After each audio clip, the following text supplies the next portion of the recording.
I still remember the day my mother called me, her voice steady, her eyes full of that quiet wisdom only years and heartache can bring. The divorce papers were barely dry, and my world felt like it had been split in two. I kept replaying every moment, every argument, every what if, and if only. But she said something that stuck with me, something I didn't want to hear at first. She told me with her encouraging voice and said, "It's good you didn't have children with her. God has plans for you."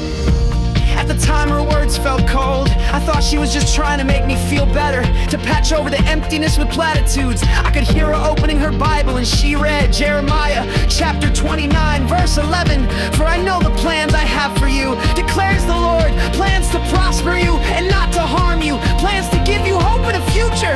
I'd heard that verse before, usually on graduation cards or coffee mugs, but in that moment it felt different. Jeremiah spoke those words to people in exile, people that lost everything familiar, who were living in a foreign land, wondering if they'd ever find their way home again. This verse hit close to home. I was exiled from the life I thought I'd built, the future I'd pictured, having kids, a family, and a home, all gone. I felt like I'd failed, like God's plans for me had been derailed.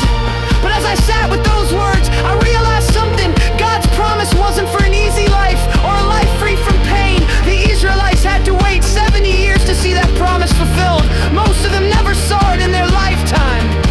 But God was telling them, and me, that even in the middle of brokenness, He hadn't forgotten them, that His plans were still good, even if they didn't look the way I'd hoped. My mother's words started to make sense. Maybe it was good I didn't have children with my ex.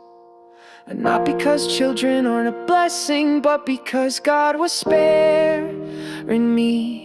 And maybe them from more pain, maybe God was clearing the ground for something new. Maybe, just maybe, this wasn't the end, but a painful and necessary turning of the page.